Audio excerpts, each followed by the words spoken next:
So, yes, I'm going to tell you about untamed creativity in our school. And I think there'll be a slideshow. It has already started now.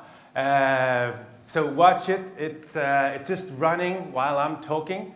And I hope you will listen a little to what I say also.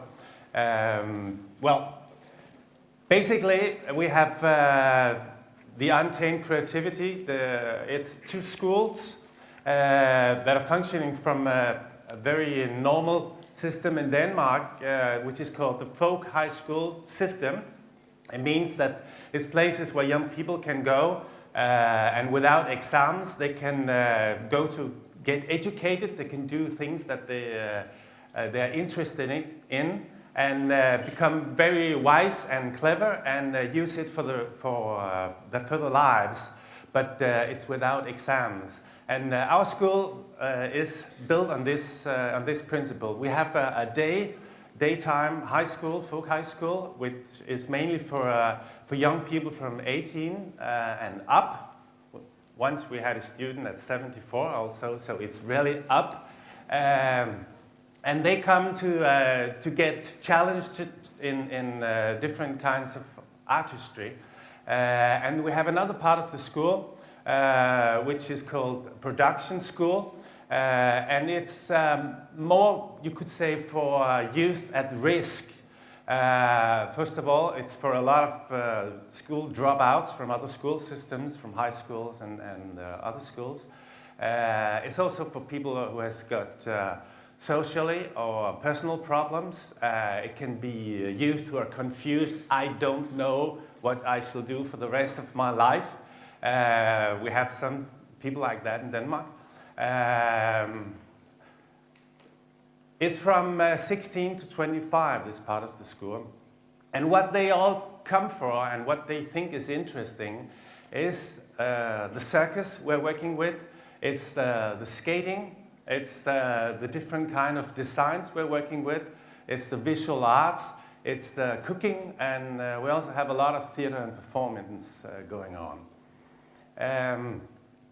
It's a production school, all of it. It means we are producing. So it's not teaching and learning by heart.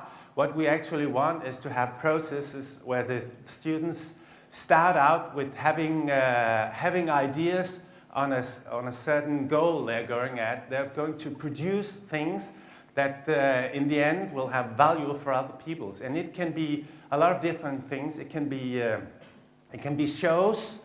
It can be teaching for kids in school or in the street or in private companies. Sometimes we'll have our visual departments working with decorations, and they might work with leaflets, or they have been, for instance, they are building a metro in Copenhagen, and we got billboards all over, so you can't see people building. And there's been a huge decoration job for the school with things like that.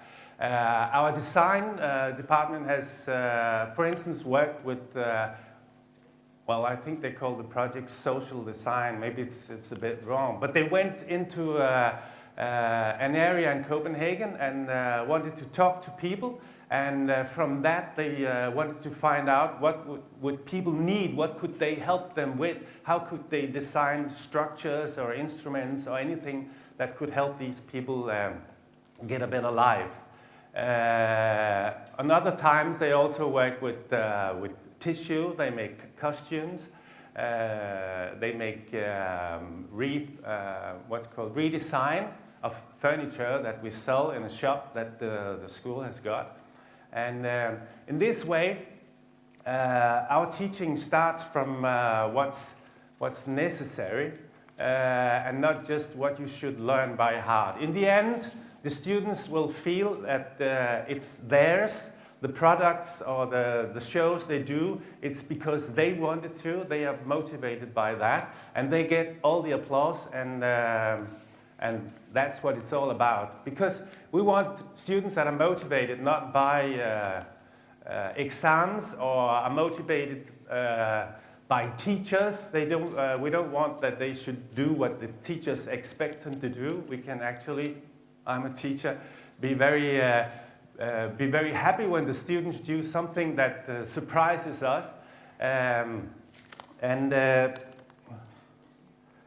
The purpose for us is then to have them being motivated by themselves. I think there is a word called intrinsic motivation. It comes from inside. It's when you feel it's my own. There's nobody telling me what to do. And we really want the students to get that feeling. Since the school was started in 1986, we've been working with not having fixed solutions to what the students are working with. We really want students to have the opportunity to decide how should this be done. If you have a job to do, you want to do a performance for a certain children's group, for instance, it's very important that our students can decide what's actually important. What do we want to tell these people? So it's not teachers who come with everything and tells them what to do. We want the students to work towards complete free. Hey, I'm getting mixed up now. I'm sorry. It's not because of the paper. It's because of me. We've been working like that since the start many years ago, and we want to be exactly there because if students are bored, it's because things are too easy for them, and if they get frightened because it's too difficult, it's very bad what they do also. We want students to be in the middle, and you could call it the flow zone, where they actually have the feeling of being in control, and that's where they should be all the time, actually, having the feeling of this is the right challenge for me. It's a full challenge, so I'll be very motivated for what I do, but I can handle it. If it's too easy, you get bored, and if it's too difficult, you run away screaming, or you just do what you're told. Later on, from the start, we started talking about untamed creativity at the school. And we still don't know exactly what that means. And for me personally, I think it's very nice. I don't need to know exactly what it means. It's something I can feel what it means.